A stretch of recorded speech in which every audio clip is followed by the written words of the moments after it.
नमस्कार विद्यार्थी मित्रांनो आणि पालकांनो, मी प्रदीप फुंदे स्वागत करतो तुमचं टेक एस्पायर युट्यूब चॅनल मध्ये। तर मित्रांनो, काल आपली प्रोव्हिजनल म्हणजे कॅप 1 ची अलॉटमेंट झाली आहे, बरोबर। त्याच्यामध्ये बऱ्याचशा विद्यार्थ्यांना कॉलेज मिळाले असं मी कन्सिडर करतो। आता ज्यांना कॉलेज मिळालं नाही त्यांनी नाराज होऊ नका, त्यांच्यासाठी कॅप राऊंड 2 आहे, 3 आहे, 4 आहे, त्याचबरोबर स्पॉट राऊंड आहे, इन्स्टिट्यूशनल राऊंड आहे, म्हणजे खूप सारे ऑप्शन्स आहेत त्यांच्यापुढे, बरोबर। कॅप 1 मध्ये जरी नसेल मिळालं तरी नाराज होऊ नका। आणि ज्यांना कॅप 1 मध्ये कॉलेज मिळालंय मित्रांनो, त्यांचं खूप खूप अभिनंदन। तुमची 2 वर्षाची मेहनत म्हणजे तुम्हाला काल त्या 2 वर्षाच्या मेहनतीचं फळ मिळालं, बरोबर। तुम्ही ज्या पद्धतीची मेहनत केली असेल त्या पद्धतीचं फळ तुम्हाला नक्की मिळालं असेल अशी मी आशा बाळगतो। तर मित्रांनो, आता आजपासून म्हणजे 1 ऑगस्ट 2025 पासून तर 3 ऑगस्ट 2025 पर्यंत आपल्याला काय करायचंय, सीट एक्सेप्टन्स करायचंय। आता सीट एक्सेप्ट करायचंय म्हणजे आपल्याला जे सीट ऑफर झालंय, आता ते सीट काय प्रोव्हिजनल असणार आहे, बरोबर। ते सीट आपल्याला जाऊ पण शकते कधी, जर आपण ते सीट एक्सेप्ट जर नाही केलं तर, बरोबर। तर ते आपल्याला या 3 दिवसामध्ये सीट एक्सेप्ट करायचंय आणि नंतर त्याच्या पुढे आपल्याला ठरवायचंय की ऍडमिशन घ्यायचं की नेक्स्ट राऊंड मध्ये जायचं। तर ही प्रोसेस कशी असणार आहे, फ्रीज म्हणजे काय, नॉट फ्रीज म्हणजे काय, बेटरमेंट म्हणजे काय, या व्हिडिओमध्ये मी तुम्हाला पूर्ण एकदम डिटेल मध्ये एक्सप्लेन करणार आहे। त्यासाठी प्लीज फक्त जर तुम्ही नवीन असाल तर आपल्या चॅनलला सबस्क्राईब करा आणि अशा साऱ्या कंटेंटसाठी आपल्या चॅनलवर तुम्ही फॉलो करत राहा, बरोबर। तर मित्रांनो, सर्वात महत्वाचं म्हणजे सीट एक्सेप्टन्स म्हणजे काय, जी मिळालेली सीट आहे ती आपल्याला घ्यायची, ओके। आता काही विद्यार्थ्यांच्या मनात असं येईल की बाबा समजा ही सीट मला मिळाली समजा आणि ते कॉलेज मला घ्यायचंच नाहीये, काही जरी झालं तरी घ्यायचंच नाही, मी सीट एक्सेप्टच करत नाही, 1000 रुपये पेच करत नाही, नेक्स्ट राऊंड लागतो। तर मित्रांनो, असं बिलकुल तुम्ही करू नका। जे तुमच्या पदरात पडलंय ते तुम्ही घ्या, नंतर आपण बेटरमेंट मध्ये जाऊ, व्यवस्थित लिस्ट टाकू आणि तुम्हाला एक बेटर कॉलेज मिळवून देऊ, ओके। तर मित्रांनो, क्लिअर झालं। आता सगळ्यांना बेटरमेंट मध्ये जायचंय। आता बेटरमेंट कुणासाठी बेनिफिशियल असणार आहे, तर बेटरमेंट हे सर्व विद्यार्थ्यांसाठी बेनिफिशियल असणार आहे। म्हणजे तुम्ही आपण सिनेरिओचा विचार करू, समजा एखाद्या विद्यार्थ्याला लागला असेल सीओईपी सीएस लागला असेल, ओके, तरी पण आमचं सांगणं असेल की तुम्ही बेटरमेंटला जा सीओईपी टीएफडब्ल्यूएस साठी, म्हणजे सीएस टीएफडब्ल्यू साठी। याच्यामध्ये तुमचा फायदाच आहे, तोटा असा कोणत्याच गोष्टीचा तोटा नाहीये। पीआयसीटी सीएस जर लागला असेल तर पीआयसीटी सीएस च्या वर तुमचं काय येणार, पीआयसीटी सीएस टीएफडब्ल्यूएस येणार। त्याच्यानंतर समजा व्हीजीटीआय ला तुम्हाला जर मुंबईला जर चालत असेल तर व्हीजीटीआय येणार, त्याच्यानंतर सीओईपी येणार, बरोबर। तर या पद्धतीने तुम्ही फॉर्म भरा। आता ज्या मुलांना समजा वरचं कॉलेज लागलं म्हणजे व्हीआयटी असेल, पीआयसीटी असेल, सीओईपी असेल, तर यांच्यासाठी ज्यांची जी बेटरमेंटची लिस्ट आहे आपली कॅप राऊंडची ती खूप स्मॉल होणार आहे। म्हणजे याच्यात म्हणजे तुम्हाला बिलकुल मिस्टेक करायचे नाहीये, झिरो मिस्टेक याच्यामध्ये चालणार आहेत मित्रांनो। तर याच्यामध्ये तुम्हाला एकदम काळजीपूर्वक की आपल्याला जे कॉलेज अलॉट झाले त्याच्यापेक्षा बेटर किंवा त्याच्यापेक्षा आपल्याला चांगलंच कॉलेज वर टाकायचंय। असं नाही की समजा कोणतंही कॉलेज आपण वर टाकू नंतर ते पुन्हा अलॉट होऊन जाईल, तुमचं सर्व मेहनत वायाला जाईल। त्याच्यापेक्षा काय करा, व्यवस्थित असा गायडन्स घ्या, त्याच्यानुसार तुम्हाला एक व्यवस्थित कॉलेज मिळवा, ओके। आता बऱ्याचशा पालकांचा मला प्रश्न आहे, विद्यार्थ्यांचा मला प्रश्न आहे की बाबा आपल्याला जे कॉलेज लागलंय ते सीट एक्सेप्ट केल्याच्या नंतर आपलं ते कॉलेज राहील का नाही। आपण जर समजा फर्स्ट राऊंड मधून जर नेक्स्ट राऊंड मध्ये गेलो तर ते आपलं पहिलं कॉलेज होतं, पहिल्या राऊंड मध्ये लागलेलं ते राहील की जाईल। आता तुम्हाला केसेस सांगतो की समजा जर आता तुम्ही आता 1000 रुपये पे केले, ओके, या 3 दिवसामध्ये सीईटीच्या वेबसाईटवर, आणि ते कसे करायचे मी या व्हिडिओमध्ये पुढे सांगणारच आहे तुम्हाला। पण जर पे केले ते सीट तुम्ही एक्सेप्ट केलं आणि त्याच्यानंतर तुम्ही जर बेटरमेंटला गेले, आता बेटरमेंट मध्ये 2 चान्सेस आहेत। एक तर तुम्हाला दुसरं कॉलेज मिळणार, म्हणजे तुम्ही टाकलेलं ते समजा सध्या जे मिळालेलं कॉलेज आहे त्याच्यापेक्षा वर जे कॉलेज टाकलेलं असेल तर तिथं तुमचा कट ऑफ मॅच होत असेल तर तुम्हाला ते कॉलेज अलॉट होणार। आता या केसमध्ये काय होणार, जे तुम्हाला नवीन कॉलेज अलॉट होईल तर ते तुमचं फायनल कॉलेज राहील। फायनल म्हणजे थोडक्यात प्रोव्हिजनल, त्याचे पण आपल्याला सीट एक्सेप्ट करावं लागेल, बरोबर, किंवा त्याच्याही नंतर तुम्ही पुढे राऊंड मध्ये जाऊ शकता। पण ज्यावेळेस तुम्हाला बेटरमेंट होईल तुमची, तुम्हाला कॉलेज मिळेल याच्यापेक्षाही बेटर, तर तुमचं जे पहिलं कॉलेज आहे ते तुमचं कॅन्सल होणार आणि जे नवीन कॉलेज आहे ते त्याच्या जागेवर येणार। समजला हा फरक। आणि समजा विद्यार्थ्याला जर पुढचं कॉलेज मिळलं नाही, म्हणजे बेटरमेंट साठी गेला एखादा विद्यार्थी, समजा सीओईपी सीएस त्याला सध्या मिळालेलं आहे आणि तो बेटरमेंट साठी गेला, म्हणजे समजा त्याने व्हीजीटीआय ट्राय केले आणि सीओईपी ट्राय केले, ओके।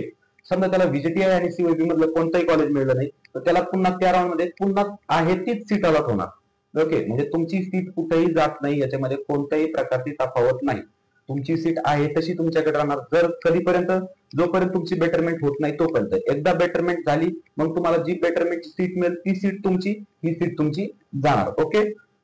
त्याच्यानंतर मित्रांनो, सीट एक्सेप्टन्सच्या 4 स्टेजेस आहेत। म्हणजे आता आपल्याला या 3 दिवसामध्ये 1 तारखेपासून तर 3 तारखेपासून 3 तारखेपर्यंत काय करायचे, तर सीट एक्सेप्ट करायचे। ते सीट कशा प्रकारे एक्सेप्ट करायचे ते थोडक्यात मी सांगतो आणि त्याच्यानंतर डायरेक्ट प्रात्यक्षिक एका स्टुडंटचं मी तुम्हाला डेमो करून पण दाखवणार आहे।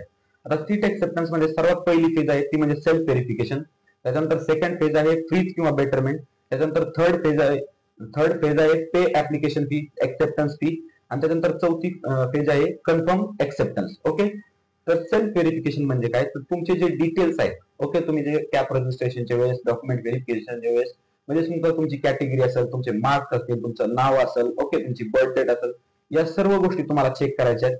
ओके, याला म्हणायचं सेल्फ व्हेरिफिकेशन. किंवा तुम्हाला समजा तुमचं लॉग इन प्रॉपर होतं का, या सर्व गोष्टी आता त्या ठिकाणी आहेत, आपण प्रात्यक्षिक पाहूच, या सर्व गोष्टी चेक करायच्या. त्यानंतर नेक्स्ट स्टेज असते ते म्हणजे फ्रीज किंवा बेटरमेंट. आता फ्रीज म्हणजे काय, तर फ्रीज म्हणजे काय, समजा मला XYZ कॉलेज लागलंय आणि मला फर्स्ट राऊंडला त्या कॉलेजमध्ये ऍडमिशन घ्यायचंय, तर मी चूज करणार freeze option. Okay, freeze option म्हणजे मला तिथे ऍडमिशन घ्यायचंय, मला नेक्स्ट राऊंड मध्ये जायचं नाही. तुम्ही कन्फ्युज होऊ नका, फ्रीज म्हणजे मला तिथे ऍडमिशन घ्यायचंय. ओके, आता बेटरमेंट, बेटरमेंटलाच आपण नॉट फ्रीज म्हणतो. ओके, बेटरमेंटलाच आपण काय म्हणतो, नॉट फ्रीज. आता तुम्हाला कन्फ्युजिंग होईल की समजा तुम्हाला फ्रीज माहिती असेल, तुम्हाला बेटरमेंट माहिती असेल, पण हे नॉट फ्रीज काय, तर नॉट फ्रीज आणि बेटरमेंट सेम आहे. बरोबर, तुम्ही जर पाहिलं तिथं वेबसाईटवर बेटरमेंट अगोदर लिहिलंय आणि इन ब्रॅकेट नॉट फ्रीज लिहिलेलं आहे. बरोबर, म्हणजे या सेम गोष्टी आहेत. तर बेटरमेंट म्हणजे काय आहे, हे कॉलेज ऍक्सेप्ट केलंय पण डायरेक्ट ऍडमिशन न घेता नेक्स्ट राऊंड मध्ये बेटरमेंट साठी गेलोय. जर चांगलं कॉलेज मिळलं तर दुसरं घेईल, जर नाही मिळलं तर आहे हेच मिळेल, याचा अर्थ होतो बेटरमेंट. ओके, या दोन गोष्टी आपल्याला तिथे चूज करायच्यात. आणि त्याच्यानंतर पे एक्सेप्टन्स फी. आता सीट एक्सेप्टन्स फी आहे ₹1000 आणि ही 4 राऊंड मध्ये तुम्हाला एकदाच पे करायची. म्हणजे तुम्ही या राऊंडला पे केली, ओके, तर तुम्हाला पुढच्या कोणत्याच राऊंडला पे करायची गरज नाही. समजा या राऊंडला पे नाही केली, समजा सीट एक्सेप्ट नाही केलं, तर तुम्हाला पुढच्या कोणत्या ना कोणत्या राऊंड मध्ये ज्यावेळेस तुम्हाला ऍडमिशन घ्यायचंय त्यावेळेस तुम्हाला ती एक्सेप्टन्स फी पे करावीच लागणार आहे. म्हणजे आता सध्या सीईटीच्या वेबसाईटवर तुम्हाला अवेलेबल आहे, पेमेंट मोड आहेत, त्या ठिकाणी तुम्ही पेमेंट करू शकता. आणि त्याच्यानंतर कन्फर्म एक्सेप्टन्स लेटर. जे एक्सेप्टन्स लेटर एक पीडीएफ तुमच्या पुढे डाउनलोड होणार, म्हणजे प्रिंट ऑप्शन असणार, तिथून पीडीएफ डाउनलोड करता येणार. तर ते असतं आपलं एक्सेप्टन्स लेटर. ओके, आणि त्या ठिकाणी तुम्हाला क्लिअरली लिहून येईल की बेटरमेंट कंसात नॉट फ्रीज, म्हणजे जर तुम्ही बेटरमेंट चूज केलं असेल आणि फ्रीज जर तुम्हाला मग ऍडमिशन घ्यायचं असेल तर तुम्ही फ्रीज चूज करू शकता. तर मित्रांनो, आता आपण पाहूया की डेमो स्टुडंटचं नक्की कसं असतंय, की कशा प्रकारे आपण सीट एक्सेप्ट करू शकतो. मित्रांनो, या पद्धतीने तुम्हाला लॉग इन करायचंय. याच्यानंतर CAP registration, okay, then bachelor of engineering, तुम्हाला ऑप्शन क्लिक करून आपल्या मेन वेबसाईटवर तुमच्या लॉग इन याच्यावर यायचंय. तर मित्रांनो, या ठिकाणी तुम्हाला तुमची अलॉटमेंट दिसत असेल, म्हणजे करंट अलॉटमेंट डिटेल्स. तर या स्टुडंटला समजा झील एज्युकेशन सोसायटी, झील college of engineering and research हे पुणे, ओके, आणि याच्यामध्ये मेकॅनिकल इंजिनियर लागलाय. ओके, हा आपल्या काउन्सिलिंगचा स्टुडंट आहे. तर मित्रांनो, बऱ्याचशा विद्यार्थ्यांचं कसं आहे की सीट टाईप अलोकेटेड. ओके, तर या स्टुडंटचा तुम्ही इथं पाहू शकता की जी ओपन्स, म्हणजे जनरल ओपनचं सीट याला अलॉट झालंय, पण याची कॅटेगरी दुसरीच आहे, म्हणजे हा कॅटेगरीचा स्टुडंट आहे. पण विद्यार्थी मित्रांनो, याच्यात मध्ये तुम्हाला फीज कोणती भरावी लागेल. आता मला 2-3 पालकांचा फोन आला की फीज कोणती भरावी लागेल, तर यामध्ये तुमची जी कॅटेगरी आहे त्या कॅटेगरीची तुम्हाला फी भरावी लागेल. ओके, तर त्याच्यानंतर पाहू शकतो आपण इथं इथं 4 स्टेप आपल्या पुढे आहेत, जशा मी तुम्हाला व्हिडिओमध्ये एक्सप्लेन केल्या त्याच्या अगोदर.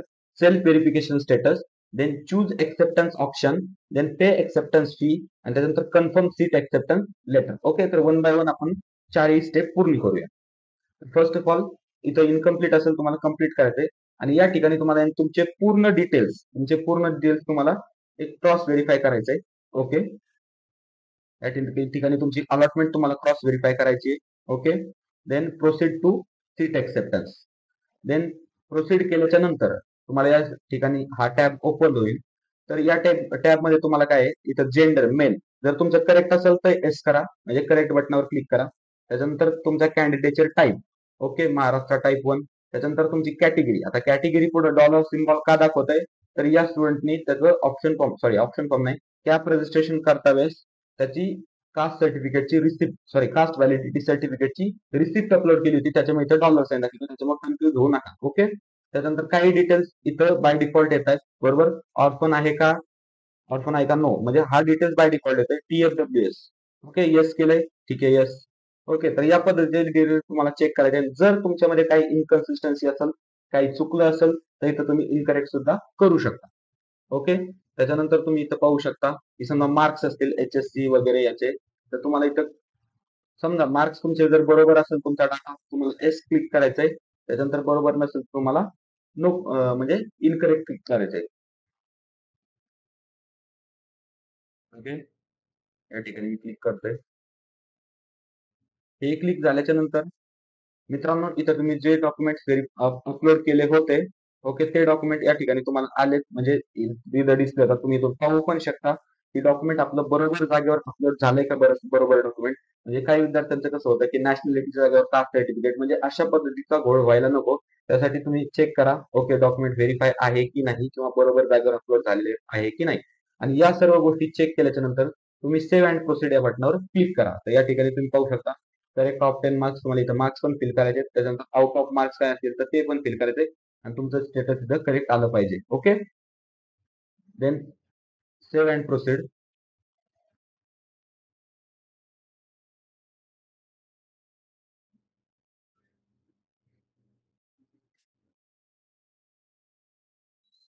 या ठिकाणी तुम्हाला चेक बॉक्स टिक करायचा आहे आणि त्याच्यानंतर सेव्ह अँड प्रोसीड बटनावर क्लिक करायचं.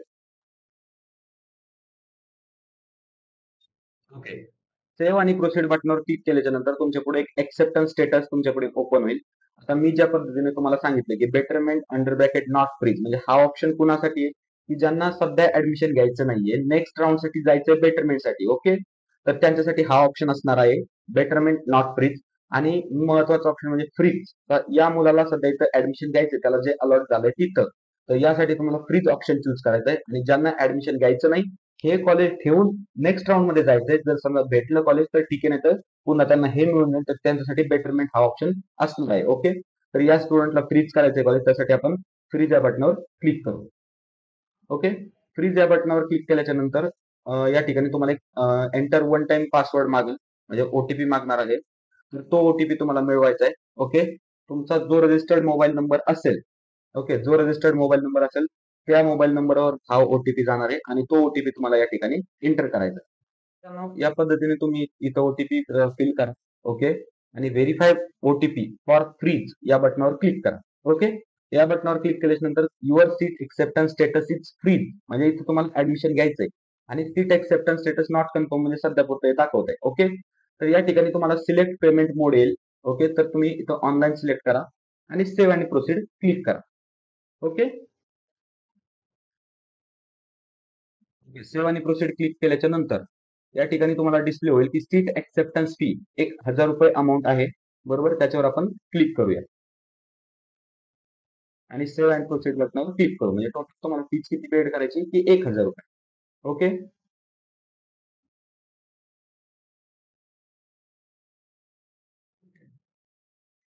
इथं तुम्हाला राजर पे क्लिक करायचंय. इथं तुम्हाला इन्स्ट्रक्शन असतील, हे इन्स्ट्रक्शन तुम्ही रीड करा. ओके, देन प्रोसीड या बटनावर क्लिक करायचंय. ओके, ओके, त्याच्यानंतर या ठिकाणी तुम्हाला पूर्ण डिटेल्स तुमचे ओपन होतील, म्हणजे कोणकोणत्या पद्धतीने तुम्ही पेमेंट करू शकता. तर या पद्धतीने आता मी क्यूआर कोड थ्रू पेमेंट करतोय.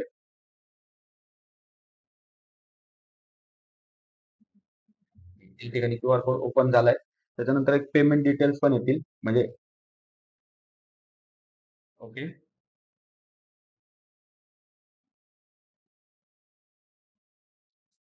तर या ठिकाणी आपलं पेमेंट डन झालंय. Okay, confirming payment. ओके, आणि हे पेमेंट कन्फर्म झाल्याच्या नंतर तुम्हाला एक सीट एक्सेप्टन्स लेटर येऊन जाईल. ओके, सीईटी सेल मुंबई आणि काय असेल ते पेमेंट अमाऊंट. ओके, ओके, तर महत्वाची स्टेज म्हणजे लास्ट स्टेज आपली ते म्हणजे सीट एक्सेप्टन्स लेटर. या ठिकाणी तुमचे आता पूर्ण डिटेल्स बरोबर असणार आहेत कारण तुम्ही चेक केलेत. ओके, आणि या ठिकाणी दिसतंय की समजा प्रोव्हिजनल अलॉटमेंट डिटेल्स तुमचं काय असेल ते समजा इथं तुमचं कॉलेज दिसतंय आणि इन्स्टिट्यूट कोऑर्डिनेटर नेम, म्हणजे तुम्हाला कॉलेजमध्ये जाऊन हा तुमचा कोऑर्डिनेटर असणार आहे, म्हणजे सचिन गोडसे फॉर झील कॉलेज. त्याच्यानंतर त्या कोऑर्डिनेटरचा मोबाईल नंबर. आता इथं तुम्ही स्टेटस पाहू शकता, स्टेटस आहे फ्रीज आणि त्याच्यानंतर सीट एक्सेप्टन्स कन्फर्मेशन ते आहे कन्फर्म, म्हणजे तुम्ही सीट एक्सेप्ट केलंय. ओके, आय होप तुम्हाला समजलंच असेल की बेटरमेंट म्हणजे नॉट फ्रीज म्हणजे काय, त्याच्यानंतर फ्रीज म्हणजे काय आणि तुम्हाला काय करायचंय. ओके, तर तुम्हाला जे काही करायचं असेल ते या 3 दिवसामध्ये करावं लागेल. म्हणजे ज्या स्टुडंटनी फ्रीज केलं, म्हणजे या स्टुडंटचं सध्या तुम्हाला मी डेमो दाखवला त्या स्टुडंटचं, तर त्या स्टुडंटला त्या कॉलेजमध्ये जाऊन रिस्पेक्टिव्ह कॉलेजमध्ये जाऊन रिस्पेक्टिव्ह कोऑर्डिनेटरला भेटून तिथं ऍडमिशन कन्फर्म करावं लागेल. म्हणजे या 3 दिवसामध्ये, म्हणजे 1 तारीख ते 3 तारीख याच्या दरम्यान त्याला जावं लागेल, तिथे ऍडमिशन कन्फर्म करावं लागेल. आणि त्याच्यानंतर ज्या स्टुडंटनी समजा बेटरमेंट चूज केलंय तर त्या स्टुडंटसाठी काय असणार आहे की समजा या 3 दिवसामध्ये तुम्ही बेटरमेंट चूज करा. ओके, अप्रोप्रिएट पेमेंट करा आणि नेक्स्ट कॅपसाठी